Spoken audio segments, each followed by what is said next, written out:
Welcome to Model Horse Tack School. My name is Carrie, and today we are going to do the bridle for the trick riding saddle set. So basically, I just created a contoured set of pieces in the pattern. And you'll need a bit, you'll need two buckles, sorry, some 1/16 inch leather lace. And right now, I'm just skiving a little bit where the buckle goes so that it will be able to accommodate a buckle plus the headstall that goes through it.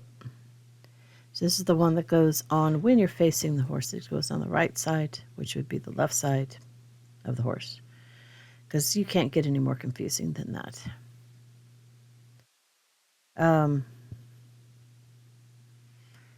You want to do a bit on one side. This is a handmade bit made with beads and wire, and then a buckle on the other side. And where you put that bit is going to depend upon the size of your model.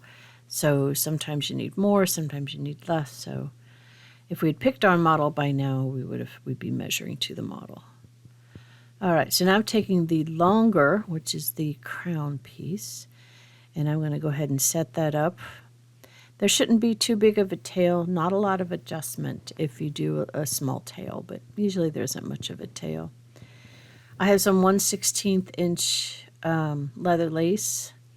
This is actually just stuff I cut and then didn't need, and so I'm trying to use up basically scrap. Always try to use scrap. So I think I was trying to show you need another buckle or another bit piece there. So okay, so this is your throat latch. This is a working saddle, working bridle. Sorry, working bridle. That means it has both a headstall and a throat latch to hold it in place. You can't use the fancy Western pleasure ones for this. You need to have a working bridle. So now we're going to go ahead and put on, I need to skive that, I think. Oh, I wanted to make it a little bit thinner to fit my buckle, to fit my bit. I think I have a video on how to make your own bits out of beads. Check that in my, I have at least probably at 250 now, different videos for different things, different pieces of tack and how-to skills. So if you check out my library, there's just a lot of stuff there. Okay, so I have skived the brow band, and now I'm putting the, that's the throat latch piece, should go in the back. So you can go next to it, but I usually just like to put it in behind your regular crown piece. Fit that because I need to make a loop and I don't want to accidentally glue down my leather lace to my brow band. So we're trying to fold it over and keep those pieces loose, but needs to be snug enough that the straps don't wander around. The brow band really needs to be fitted to a model. So pick a model that you're going to put it on, find out where to do the fold over for this here. The faces on these models are all very different. So there's really no generic one. They're all pretty wide or narrow. So the brow band really needs to be fitted per animal. That means your bridles are almost always going to be custom to a particular model or mold. All right, so I'm making sure I didn't glue down those straps. So now I need to do the chin strap. That's what actually adds the pressure to make the horse stop.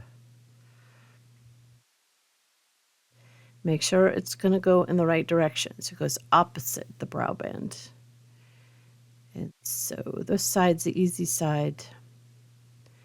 And again, you'd probably want to fit this to the model to make sure you don't make your chin strap too big or too small. Okay, so I haven't done the video where we chose this model yet, but this is the model. And checking to make sure like that buckle is way too high. So I kind of need to redo that. Buckle should be just below the eyeball. Yep, that's about right.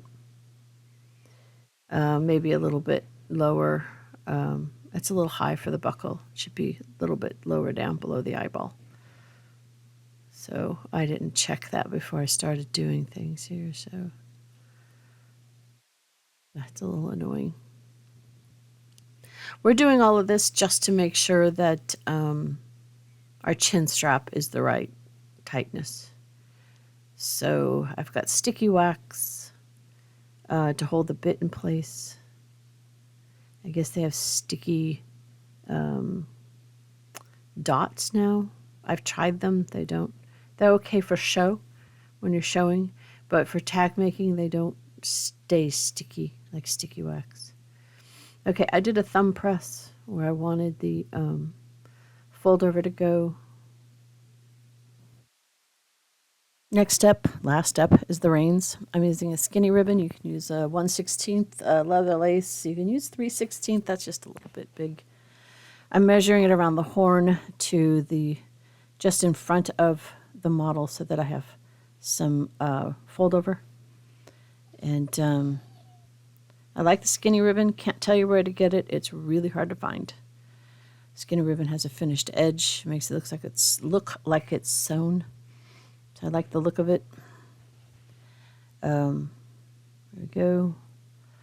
Ribbon needs to be held in place. It takes a little bit longer for the glue to set up on that. So make sure you don't have a twist in your rein. Bring it on around. I'm going to go ahead and put that through. There you go. Glue it down. And then clamp. Totally optional is the rommel. The rommel's only going to be maybe 2.5 inches long. So we're doing is getting the length. Ribbon does fray, so I put a little bit of glue like that. Wipe it off, mark it in, wipe it off. And so that end won't fray. And while that's drying, I'm going to do a loop and just glue it to itself. It should be able to move along the rein. Again, that's totally optional. You do what you want to do. Get a point on the end there, and we're done. Thank you for spending time with me today. Like, subscribe, tell your friends about the channel, and have yourself a really good day.